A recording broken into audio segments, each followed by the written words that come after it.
नमस्कार दोस्तों। नवरात्रों के पहले दिन हम माँ के पहले रूप माँ शैलपुत्री की कहानी लेकर आए हैं। ये रूप माँ शक्ति का अद्भुत और प्रथम रूप माना जाता है। माँ शैलपुत्री की कहानी न सिर्फ उनकी महिमा को समझाता है, बल्कि शिव और शक्ति के अमर प्रेम को भी दिखाता है। तो चलिए आज की कहानी शुरू करते हैं। बहुत पुराने समय की बात है।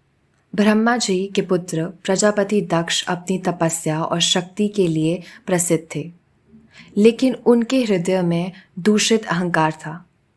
उन्हें लगता था कि भगवान शिव समाज के योग्य नहीं, ना उनके पास राज्य है ना महल। शिव भूतों और पिशाचों के स्वामी थे। उनके शरीर पर भस्म लगी रहती थी, गले पे सर्प, और वो शमशान में वास करते थे। दक्ष के लिए ये एक अपमान जैसा था, परंतु दक्ष की अपनी पुत्री सती उनसे बिल्कुल अलग थी। सती, जो माँ शक्ति का अवतार थी, अपने दिल से शिव से प्रेम करती थी। जहाँ दक्ष के घर में शिव का नाम तक लेना मना था, वहीं सती ने अपना जीवन शिव के चरणों में समर्पित कर दिया। सती और शिव का विवाह हुआ, लेकिन दक्ष ने कभी इस संबंध को स्वीकार नहीं किया। अपने अहंकार में दक्ष ने एक विशाल यज्ञ का आयोजन किया। इस यज्ञ में सभी देव, ऋषि और महर्षि को आमंत्रण दिया, लेकिन जानबूझकर शिव और शक्ति को नहीं बुलाया। जब शक्ति को इस यज्ञ के बारे में पता चला, उन्हें दुख तो हुआ कि उन्हें आमंत्रण नहीं दिया गया, लेकिन साथ ही उत्साह भी था। उन्होंने शिव को कहा, हमारे कुल के लोग हैं, हमें जाना चाहिए। लेकिन शिव ने कहा, जहां अपमान हो वहां जाना उचित नहीं।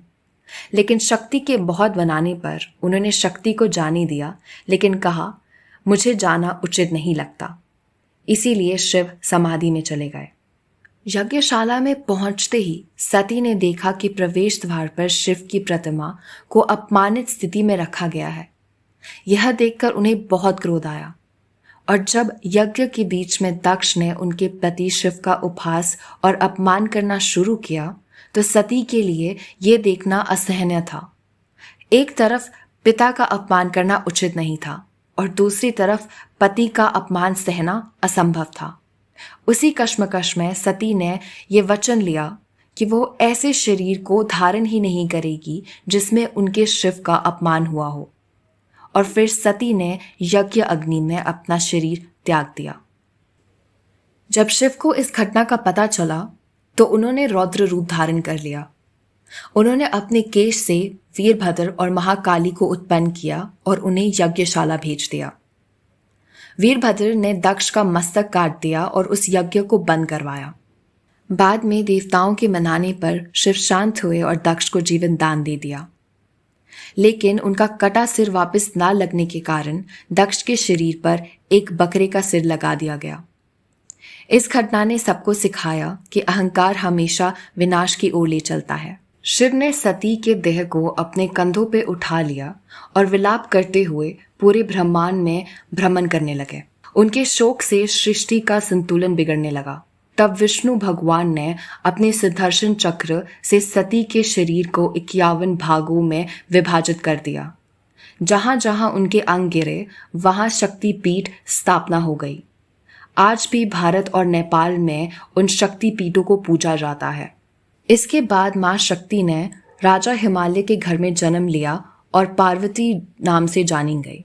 क्योंकि यह हिमालय के राज शैलराज के घर में जन्मी थी, इसीलिए उनका प्रथम रूप माँ शैलपुत्री के नाम से प्रसिद्ध हुआ।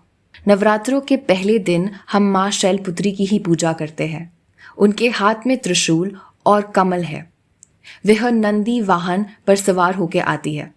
माँ शैलपुत्री की उपासना से मनुष्य को धैर्य, साहस और आध्यात्मिक प्रगति मिलती है। तो दोस्तों, ये थी माँ शैलपुत्री की कहानी।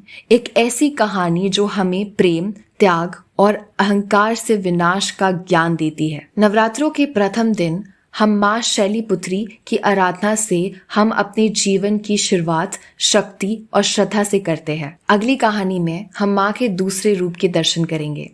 तब तक के लिए जय माता दी।